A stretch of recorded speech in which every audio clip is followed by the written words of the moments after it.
My glorious king, Carlos Oliveira, just beat the ducking allegations because he is now going to fight Matej Gamrot on UFC Rio on October 11th. Now, let me just say this.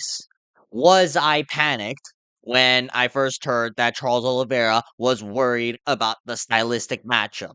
Yes. All right.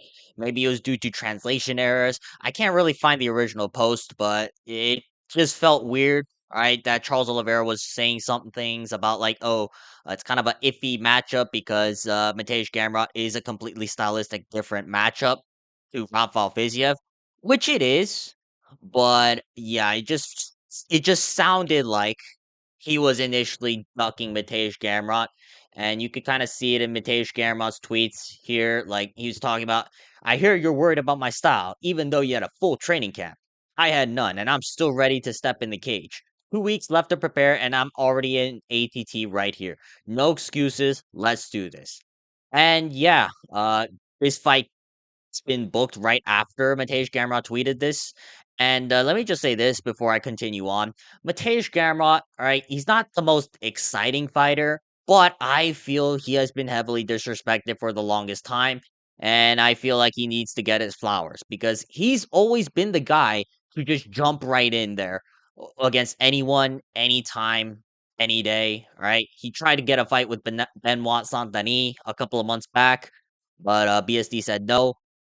He tried to get a fight with Jalen Turner on a week's notice and was able to win the fight.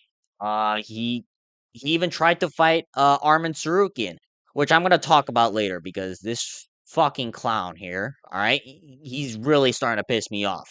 But yeah, hats off to Matej Gamrot. All right, he is a true gamer.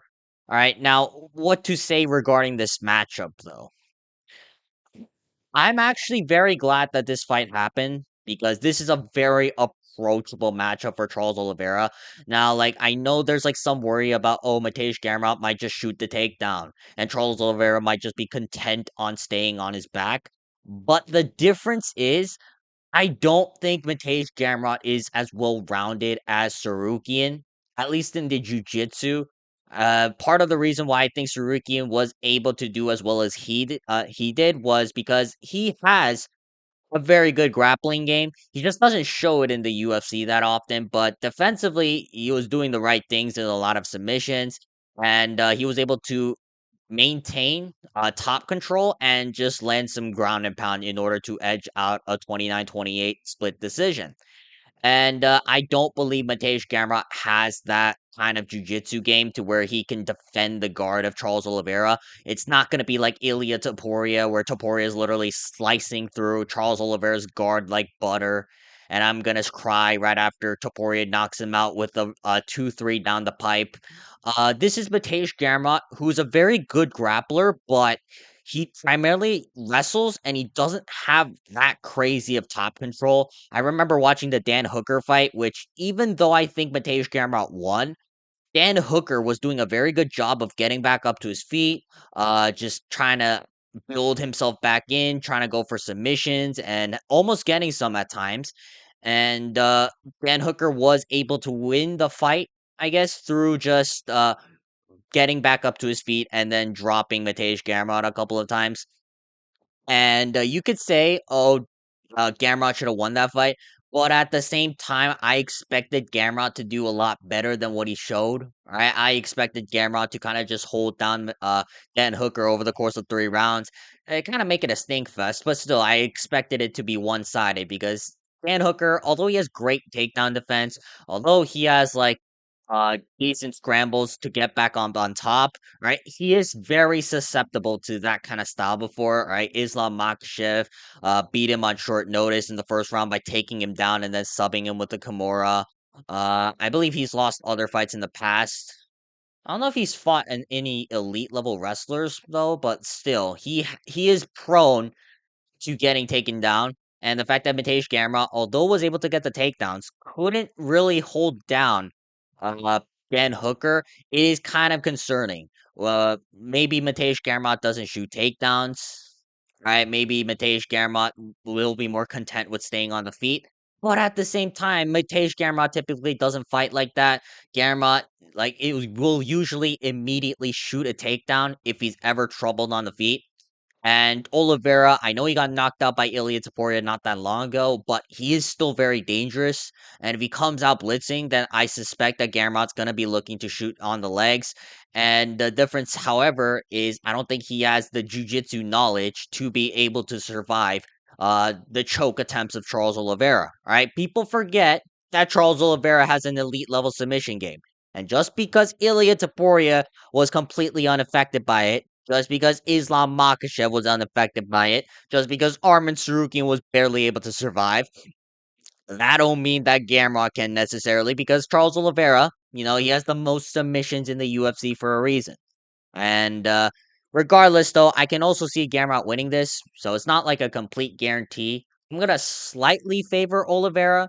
Right now, to be fair, this might come off as bias. All right, I just think he's more dangerous on the feet, and the only way Mateusz Gamrot's gonna win is if he holds down Oliveira over the course of 5 rounds. All right, I'm not really banking on that when Oliveira can potentially rock you and drop you in like a point in the fight, and also Gamrot is I wouldn't say chinny, but he gets dropped in a lot of fights. Like he got dropped by RDR. Oh no. Rafael Dos Anjos. He got dropped by who's it? Jalen Turner, I believe. He got dropped by Dan Hooker. Like he's very hard to put away, but he's very easy to get dropped because he's very susceptible to straight punches, and that's what Charles Oliveira kinda does pretty well. So, I know there's the questions about his chin, but it's not like Gamrot hits crazy, right? I know he has, like, decent power with his right hand. He knocked out Carlos the Eagle Ferreira not that long ago, but it's not very consistent. And I don't believe in Gamrot's ability to put away Charles Oliveira, or at least to the point where like I would pick him over Charles Oliveira, putting away Mateusz Gamrot on the feet or on the ground. So I'm gonna say that over the course of 5 rounds, Oliveira will be able to find the finish. Maybe there's some like high level scrambles, and then Oliveira's able to get some like heel hook or something like that. Maybe Oliveira just goes out there with his typical Muay Thai stance and is able to drop and put away Mateusz Gamrot. I just don't believe in Mateusz Gamrot's finishing potential, and that's what it ultimately comes down to. Whereas Oliveira, I believe he's the much more experienced and much more deadly fighter in the octagon that's gonna fight on October 11th. So yeah, I'm gonna go with Charles Oliveira for now, but it's not a guarantee. All right, I'm gonna say it's like a 55-45 right now, and Oliveira, I'm gonna say he wins, but I'll do more tape study as we get closer to the fight. And last but not least, though, I'm gonna bring this clown up, Arman Sarukian. Right now, Arman Sarukian should be the number one contender, but if Mateusz Gamrot wins against Charles Oliveira, I don't want to see Arman Sarukian fight. You know why? Because Mateusz Gamrot, unlike Arman Sarukian, fights anybody that the UFC gives him, and relatively speaking, I think their performances are similar in terms of entertainment. You could talk about, oh, Sarukian should have won that fight against Gamrot. You could have talked about, oh, Sarukian beat Charles Oliveira first. You could talk about, oh, Sarukian was supposed to fight Makhachev, but then he pulled out. Right? Let's be real though. What has Arman Sarukian done? Right? He has not fought within 17 months now. And Armin Sarukian here, this was a couple of months back. When he was asked to fight Matej Gamrot towards like May, this is what he had to say, right? I am the number one contender. Why should I give a fight to number 10? Nobody gave me such a gift when I was in the top 10. The UFC has angered me that they offered me such an opponent for them. This is disrespectful towards me. I deserve better. I'm ranked number one. First off, Matej Gamrot's like number 8, right? I don't think that's a big point I'm gonna be focusing on, but still, I thought I needed to bring it up. But second, he has a win over you, right? And you can talk about robbery this and robbery that. If I look at the UFC fight history or Tapology, he has a win over you.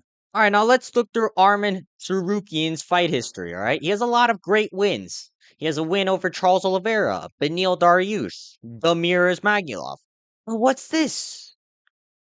He lost to Mateusz Gamrot? And you could talk about robbery all day you want, but at the same time, look at what's on the record. Does Armin Sarukian not want to rectify this wrong? Right? He knows that he's better than Mateusz Gamrot, and but Mateusz Gamrot technically has a win over him. So why doesn't Armin Sarukian prove that he's the better fighter by beating Mateusz Gamrot? Right? It's very simple. I know a couple of Sarukian fanboys online are talking about, oh, you were supposed to weigh in as the backup for Topuria versus Charles. I was in June, right? This happened before that fight was even announced.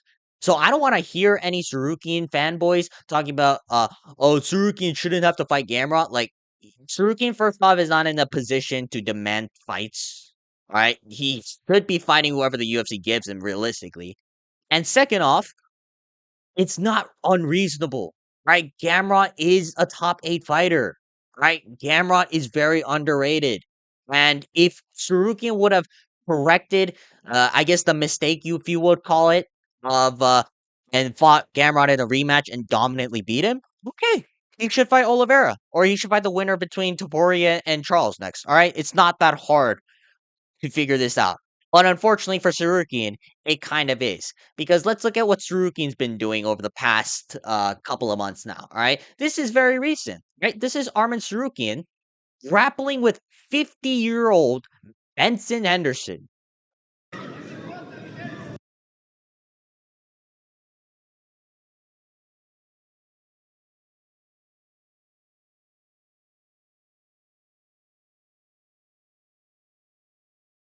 Oh, that's a nasty arm triangle there. Ooh, he out. He out cold. All right, but regardless, though, first off, Benson Henderson's 50 years old. I know he was a legend of the game, but still, like, what are we doing here? Usman Nurmagomedov literally beat this guy in the grappling nonstop in their fight, and that was like years ago. All right, now Henderson's even older. And second off, look at all of these quote unquote Sarukian fans. Look at these leeches. Like Ilya wants nothing to do with Armin because this is what would happen. Yeah, I don't think Ilya Taporia is 50 years old. And I don't think that this is going to be a gi competition, so there's that. I understand that Sarukian, oh, he has the grappling, but let's be real. Has he been able to show it at the elite level in the UFC? Because most of the time he relies on just taking opponents down and then just throwing ground and pound shots. I've never really seen Sarukian come up with an incredible, what do you call it, control game or submission game against any opponent, even against bottom feeders like Joaquim Silva. So I don't want to hear Sarukian fans yap bullshit like this. And quite frankly, Sarukian, get your ass in the cage. You're healthy, right? I don't care who you have to fight as long as it's not Ilya Taporia. You better fight someone or we ship you off to the PFL. All right. We want real savages like Charles Oliveira and Mateusz Gamrot who will accept fights on 2 weeks' notice, all right, for the UFC. What has Sarukian done other than cost us one of the biggest fights in the lightweight division at the start of the year? Because ever since then, he's just been touring around the world, talking about, oh, Ilya's ducking me, as he's not fighting in the UFC for over a year now, and instead going against 50-year-old Benson Henderson, and then talking about, oh, I have a legitimate grappling game, and I'll test Ilya Taporia. Like, what are we doing here? Like, am I doubting that Sarukian can possibly beat Taporia or any of these guys? Of course not. Sarukian's good, but Taporia is not 50 years old, retired, and looking to for D competitions over here. Right? Taporia is actually in his prime. Taporia said, "Okay, you need to prove that you can make weight for a fight first." Like, is that so hard for Sarukian to realize? All right, he is not in a position where he's in the good graces of the UFC. And quite frankly, I wouldn't be surprised if Sarukian gets cut from the UFC very soon because he's rather just doing stuff like this instead of actually trying to go and fight somebody regardless and then prove a statement that he is the rightful number one contender. All right. So, fuck Armin Sarukian. We ride with Charles Oliveira and Mateusz Gamrot. And if Gamrot wins, I will be sad because that means my Pookie Bear Charles Oliveira will be kind of washed. But at the same time, I would rather campaign for a Mateusz Gamrot title shot than Armin Sarukian's any day of the week. If you guys want to see more videos like this, please make sure to like and subscribe so we can get this channel monetized. Other than that, though, leave a comment down below what you guys think about Charles Oliveira versus Mateusz Gamrot. Is Charles Oliveira washed? Is Mateusz Gamrot going to fluke a win against Charles Oliveira? Or will Oliveira put away Mateusz Gamrot? All right, I'm very excited for this fight. And I think it's a very close and interesting fight to break down. So when the time comes, I will be fully prepared to do so. But until then, I don't know. Like and subscribe, and I'll probably see you guys next time. Peace.